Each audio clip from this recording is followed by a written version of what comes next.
Madam Mayor, we are live streaming and recording and we'll be ready to go in 1 minute. Wait, yeah, his mic's. Our mic's not. It's okay. We're not, it's not 7 yet. She just have it on.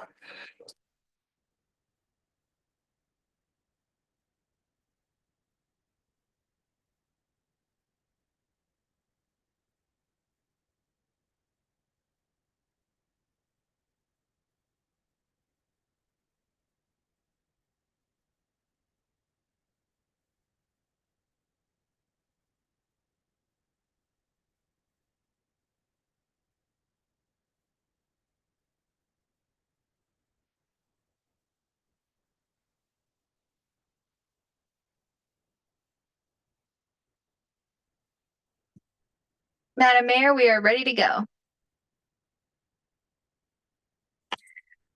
All right, good evening, everyone. It is 7 p.m. on Tuesday, March 25th, 2025, and I now call to order the 2157th regular meeting of the City of College Place City Council. Mary Elizabeth, will you please take roll call? Yes, ma'am. Councilmember Jessup, Present. Councilmember Cleveland, Present. Councilmember Espinoza, Councilmember Peterson, Present. Councilmember Williams, Present. Councilmember Sherman, Present. Councilmember Boyle. Present. We do have a quorum.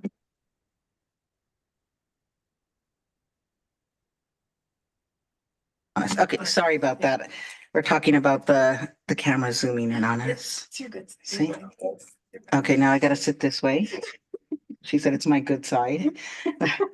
All right, will you? No, I've got it. Thank you. I appreciate it. Will you please join me for the Pledge of Allegiance? Thank you.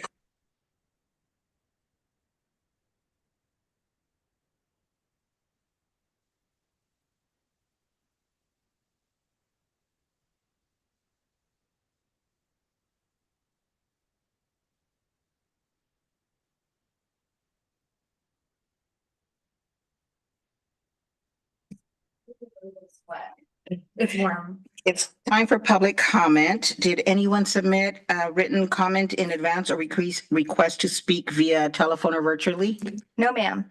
Okay, and there's no one in council chambers, so we're just going to move on to the consent agenda, which consists of the agenda for tonight, March 25th, 2025, council minutes from March 11th, 2025, and approving the October 2024 financials. Is there any item any member of the council would like removed off the consent agenda at this time? I'll make a motion to approve the consent agenda. Thank you. Second. We have a first and a second. All in favor, say aye. Aye. Any opposed? All right, the ayes have it and the motion is passed. We have no presentations, nor do we have any public hearings. We do have 3 action items on the agenda tonight. First, Mr. McAndrews will petition the council to add a capital projects manager, Mike Holden, to be added to the right-of-way procedures and administrative settlements. Thank you, Mayor. Good evening, council. About a year and a half ago, I think we adopted right-of-way procedures that we have to have in order to acquire right-of-way for federal aid projects. And those procedures at the time, our city administrator took the online class and became the sole person that was able to sign these right-of-way acquisition documents. Recently, our capital projects manager, Mike Holden, took the class and has his certification. And so this is to authorize him or the capital project manager, Mike Holden, to be added to the right-of-way procedures so that he can sign for right-of-way acquisition and administrative settlements. Any questions? All right, Councilmember Jessup, questions or comments? No, it's great. Thanks. Councilmember Cleveland, No questions. Councilmember Espinoza. I don't know if I recall correctly, but a few meetings ago, we talked about a certain threshold for the ability to make offers on the land acquisition. Is that in place for Mike Holden, or how would that play in for him?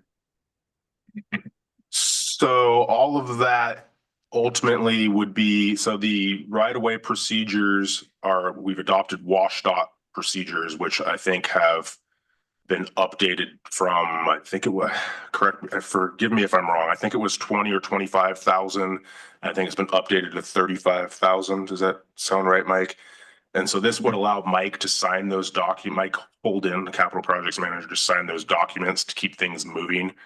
As it is now, either Mike Holden or myself have to chase down city administrator Mike Rizzatello to find a signature. So technically, yes, this allows him to sign, but our internal procedures would still be to run any of that through the city administrator for approval, at least verbally, Up to that up to that threshold. 30,000, the 30,000 threshold. Okay, thank you. Councilmember Peterson, No questions. Thank you.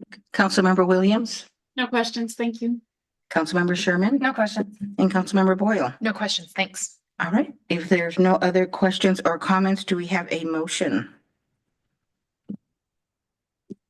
Motion to authorize and add capital project manager Mike Holden to be added to the ROW procedures / administrative settlements. Second, Councilmember Cleveland. Councilmember Cleveland, thank you. We have a first and a second. Any discussion, further discussion? Hearing none, all in favor, say aye. Aye. Any opposed? All right, the ayes have it and the motion is passed. Next, Mr. McAndrew will present on the amendment from the Reservoir 4 Design and Relocation Project. Thank you, Mayor. You may recall some time ago, the city entered into an agreement with JUB Engineers to do design for our Reservoir 4 water tower and transmission main. That's the water tower project for the new tower that will be going out off Owens Road up above the gun range down by the wastewater treatment plant. So at that time, the water tower was originally slated to be 500,000 gallons. So when that initial scope with JUB was put together, that was the assumption. Since then, several things have changed. The tower has been upsized to 1 million gallons. We had to go through a bunch of FAA approvals to get approval from the FAA because of its proximity to Martin Airfield. And then there's just been a few other changes that have added scope to that project. So at this time, JUB's the amount allotted, the original fee has been used up. At the same time, since then, the cities started into conversations and started looking at a potential future road alignment that would, at some point in the future, run Owens Road all the way through from Majonier to Whitman, which would go up and over the hill. Excuse me. And we want to make sure that that water tower is not going to be in a place that would cause us problems with that. So we've asked JUB to look at the exact location where the water tower is going to be put, which is ultimately needing to be shifted a little bit. And then at the same time, the transmission main was originally slated to come down the hill and out basically the gun range driveway, which is essentially the middle of the field. Well, if at some point Owens Road is punched through, we would want that transmission main to be in the roadway instead of in a field, a farm field. And so we've asked JUB to look at redesigning where that transmission main goes and realigning it. And then at the same time, because of the nature of that project, it's kind of needing to be separated into, I guess, 3 projects, if you will. There's the piece of the transmission main that will go in Majonier Road within the extents of the Majonier Road project. And in order to, when the Majonier Road gets constructed, in order to essentially allow one contractor to construct both, that piece has to be separated out and added into the Majonier Road plans. It's separated into its own project. And then there's the project. The second piece of that would be from city limits to the water tower.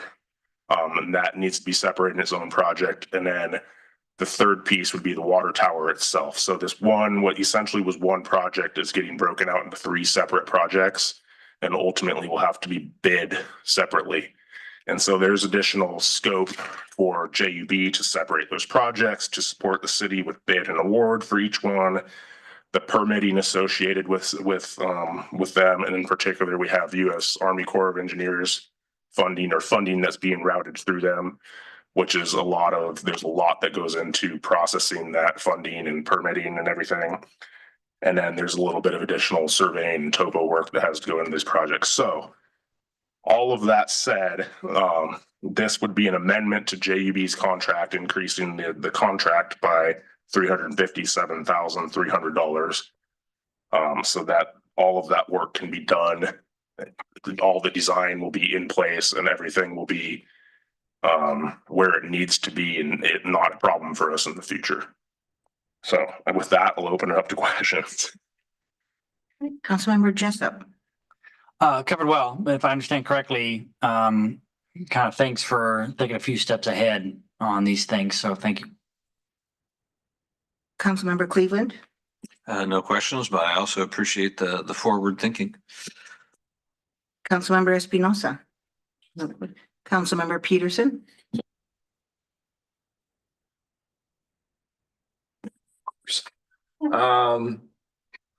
It's kind of north and south of Majonier as far as future planning, correct? So we're looking The at, tower would be north of Majonier. And I apologize. no, that's what, no. But the idea is that it would feed development south of Majonier, South of Majonier. but also could feed, we're planning far enough with expanding it to the 1,000,000 gallons. Correct. It would So also to a development that could potentially go to Last Chance Road at some point, correct. maybe not in our lifetime, but Correct. So where the tower is being placed will allow the city to have a water transmission main coming essentially off of it and heading to the north, which could feed a future development in and around Martin Airfield. And then even further to the west, like you said, out towards Last Chance Road, as well as having this existing or what's planned for the transmission main will be coming off to the south down to Majonier, and then ultimately able to be tied in to the new well that was drilled and the potential future development that's likely to happen in that area. to the south, yeah. Correct. Right, okay. Right, thank you. Councilmember Williams. I think this is a great idea. No questions. Councilmember Sherman. No questions. Councilmember Boyle. No questions. This is great. Thank you. Any other questions or comments? See none or hearing none. Is there a motion for this amendment?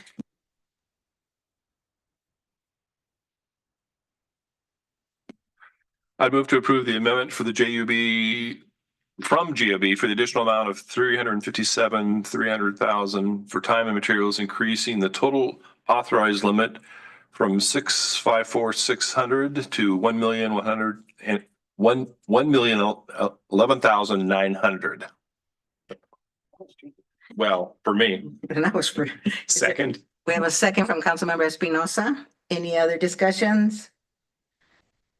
All right. All in favor, say aye. Aye. Any opposed? All right, the ayes have it and the motion is passed. Thank you, Mr. McAndrews. And finally, Mr. Ferguson will present on the updated indigent defense contract with Ms. Rebecca Lemons. Oh, excuse me. Can you hear me okay? Okay, so yeah, essentially, this was a kind of an odd situation where working with the city administrator, the situation, and Mr. Ristell, please correct me before I get off track here, but essentially what happened was, as a new public defender was coming in, there were some cases that were still, the previous public defender, Ms. Lemons, was no longer going to be continuing into the next year. The new public defender came on board, and because of the number of cases that Ms. Lemon was still retaining, the complete transfer of all those cases to the new public defender would have really put a strain on their case limits. I'm sure you guys have heard of those kind of requirements that are out there these days. So long and short of it, the goal really was to find a way to be able to let Ms. Lemons complete as many cases as she could for a 90-day period after the first of the year, so that those cases wouldn't just automatically, 100 cases that we're talking about wouldn't just automatically go to the new public defenders. So what this was kind of a contractual Rubik's Cube in the sense that she had a previous contract which had standards that she had accepted these cases under. Then she's going to retain these cases, but you still want the same standards that were in the original contract, which is now expired because that expired at the end of the year. So a little back and forth, and with the staff's help, we determined that it would probably be better to just do a new contract so that she would be able to still be bound by those same standards. Scott did all the hard work and took out the portions that don't really fit with this current contract. But the goal of this contract is to make sure that Ms. Lemons can be paid $550 per case that she has settled for this 90-day period going forward. And since it was anticipated that it could go over the spending limit, the request was to bring it to council so that it could be up to $55,000. So with that, happy to try to answer any questions, but Scott can also help if there's any substantive issues with the contract. Councilmember Jessup, Not at the moment, thank you. Councilmember Cleveland, No questions. Councilmember Espinosa, Councilmember Peterson, No questions. Councilmember Williams. No questions. Always in favor of people who work for us getting paid. Me too. Councilmember Sherman. Yeah, no questions. Somehow that made sense. And Councilmember Boyle. So the 90 days is starting now then? 90 No. days into the year? It's going to be over in about 6 days. So yeah, it Got was it. the Yeah. first 3 months. Okay, so the 90 days is ending next week. Yes, ma'am. Yep. Yeah. We're Uh, approving it now at the back end. Sure. Yeah, yeah, because well, just to provide a little bit of summary for that, in talking with Ponte, who is the public defender, based on what they were seeing, it was going to eclipse essentially what the ceiling was on the amount of cases they could run, and literally they were having problems finding anyone else. So we were going to end up in a Rubik's Cube of a problem. So this is our way to try to not end up against a brick wall on this. So I have a question. Was I reading this correctly? Ms. Lemons used to work for Ms. Cortez, but she is now going out on her own and is taking our cases with her. Is that the situation? Is that what I'm reading? No, I think that took place in the last part of the year. I think it was around November. She Yeah. went on her own. yeah, She went out on her own. yeah, Okay. And then she But that didn't was read it. Cortez, not yeah. Lemons. No, because, well, so it says Lemons was At an least the associate letter, yeah. attorney with Cortez Law Office and is opening a replacement office. Okay, Yeah. sorry, because I'm looking at the attachment in here. That is the letter from Rachel. So yeah, Yeah. no. Okay. It sounds like she did that and then didn't renew her contract. Exactly. Didn't renew her contract. Okay, okay. I just wanted to make sure I understood that between the two, because I was a bit confused about how that was when that one was working. So it's about 100 cases. Do we know how far in she is right now? No? Okay.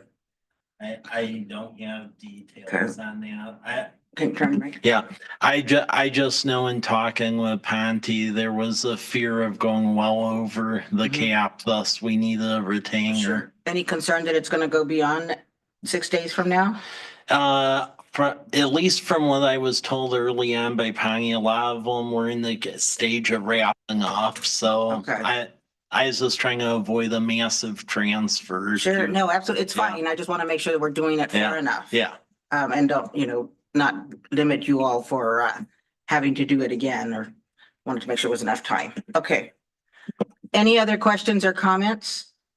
The only other thing I would add is that, and this really doesn't have so much to do with this particular motion or item, but public defense is becoming a huge issue around the state. You guys are probably hearing about it. So we're watching out for it, and we'll make sure that as soon as we know more, we'll be communicating it as fast as possible. But yeah, it's going to get a whole lot harder. It sounds like. So, but we'll see. As soon as we know, we'll make sure we communicate that to you all. So would it just happen? So we didn't have a public defender? We just couldn't make charges, or how does that work? That is the $1 million question right there, is because what it very easily could do is require a system where your prosecutor has to really decide how many, because one of the things that's happening is that, obviously with, you've got, gosh, I'm drawing a blank. I can't remember the term when you actually have 120 days to have your trial, speedy trial. Yeah. It's like day one of law school, but Let's say I was pulling out my law and order yeah, I've thing slept, here. exactly. Thank you. I've slept since then. So, but yeah, long and short is speedy trial is really the problem. And so what will happen is that will really back up what the prosecutors can do. And then of course, that's really going to make a lot of focus on police departments to really make sure that whatever they're picking and they're charging, which, you know, is very concerning. Absolutely. Okay, that is scary. All right, if there's no other questions or comments, do we have a motion on this resolution? I'll make a motion to adopt resolution number 25-027, which permits the mayor to sign indigent defense contract with Rebecca Lemons. I'll second. Great, we have a first and a second. Any further discussion? All right, hearing none, let's vote. All in favor, say aye. Aye. I, Any opposed? All right, the ayes have it and the motion is passed. Thank you very much for that information. I did see a few emails going back and forth, and so thank you I know it took a lot of work to get that situated just right. We do not have any administrative reports. We have one informational report in your packet for your review if you have not already done so. No executive session, so we just hustled right along. We're at closing items. Are there any other business for good of the order? Councilmember Cleveland. If there is anything to share, is there any news on the progress at Lions Park?